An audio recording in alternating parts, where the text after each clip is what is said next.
Tonight on My Kitchen, we're entering into the home of renowned chef Paul Merrett. He'll be making his favourite comfort food, including his grandmother's special recipe for chicken and bacon stew. I don't spend hours making chicken stock at home, I can assure you. In fact, any chef who does tell you that, they need to get out more. Then a beetroot relish and a delicious apple pie. He's going to be giving us an Access All Areas look into his home kitchen, and will be sharing the recipes he loves to cook for his friends and family.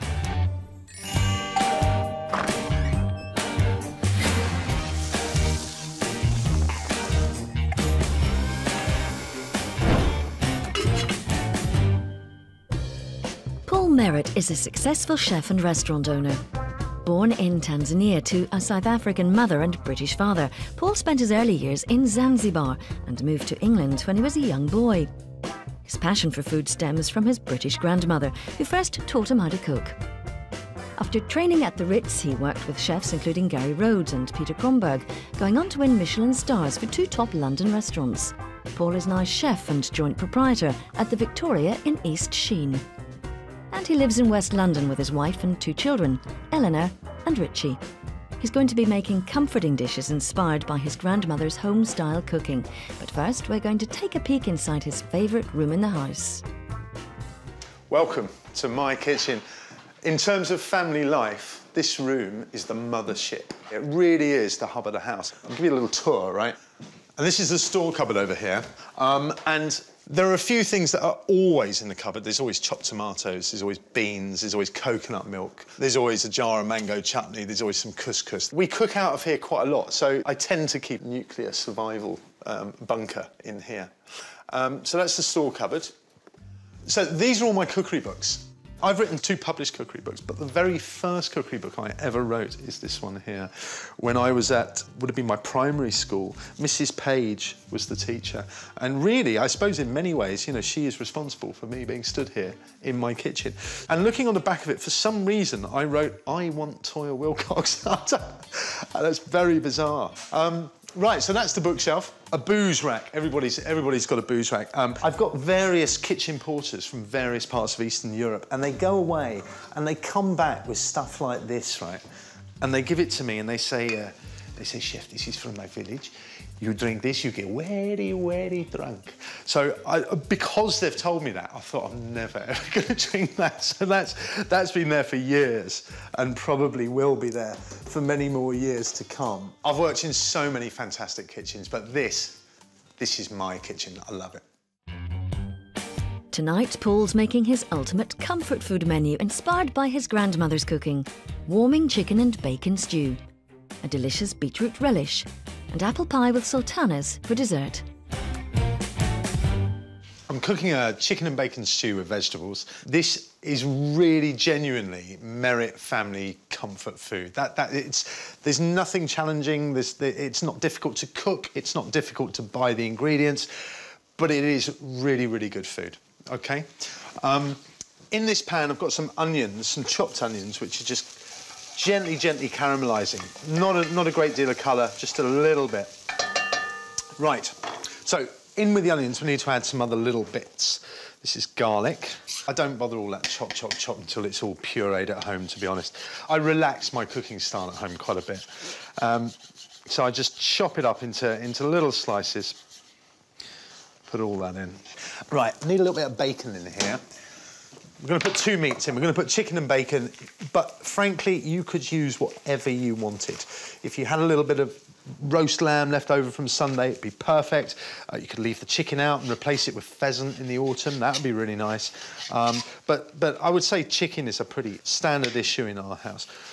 There we go. Let's chop the bacon up. That gets thrown in. And all this is sizzling away in here. I'm just breaking the bacon up so that it can fry.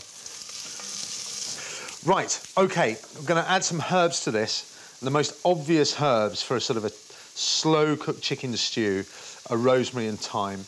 And again, I'm not going to bother chopping them, tear them in half, chuck them in, and then a little bit of water on top of that. And we shall magically convert that water into chicken stock with the use of one of these handy little things that I found in the cupboard, stock cubes. There we are. I don't slave away making real stock at home, and any chef that tells you they do Needs to get out a lot more, that's my opinion. Right, stock cube in, stir that into the water. Right, whilst I've got the meat boiled up, I'm going to prepare the chicken. I'm going to take the skin off for this dish, because I think boiled chicken skin is fairly unpleasing. There we go. That's the fillet of the chicken, so we can cut that in two. And the breast, cut down the middle. So we've got some nice big chunks of chicken, that's the idea. Right, chicken in. Right, quick stir, quick hand wash, and we're back on. Right, the vegetables you put in, it all depends on what vegetables you like, but root vegetables really work well in a dish like this because they cook slowly, you can overcook them and they won't break up too much. They're quite forgiving. So I'm using, this is a parsnip here. At home, if it's not really, really dirty, I don't bother peeling it, frankly. We're all still alive, we're doing quite well. Right, put those on the plate. There we are. Right, these are all our veggie prepared bits, and the vegetables just go in any order you like. Okay, so I'm going to throw some carrots in. There we go. That's a little bit of swede going in here. The potatoes go in. Again, I've left the skin on the potatoes. And the leeks. Throw those in. And finally, a few mushrooms go in. And then a bit of a stir, get them all submerged. These are just button mushrooms. Right, there we are. I'm going to give that a little bit of a seasoning. Lots of pepper, actually. Pepper's quite important in this, I think. A little bit of salt. Bit of that, bit of a stir, and I'm going to raise the temperature. This has been on a simmer up to now. I'm just going to raise the temperature so that it almost starts to boil, and then we'll turn the temperature down. Right, that can just sit on the stove and tick over. Right at the end, I'm going to add some cabbage to it, which gives it a nice freshness, a nice crunch. And I'm just going to shred up this cabbage. This is a Savoy cabbage. You could use spring greens, but any sort of leaf works well. There we go. And the reason we're cutting that so finely is because we want it to cook quite quickly, right at the end. There's a French classic dish called a pot au feu, and that's really what this is. And all pot au feu means is pot of the fire. So an old pan is left hanging over a fire, and old bones go in and stock goes in and vegetables go in, and over the day it builds up into a tremendous stew. It really is peasant food and very, very simple. Right, that's boiling quite fast now, so I'm just going to turn that down. If you boil it too hard, you find that the meat tightens right up, becomes very dry in the middle, which you don't want.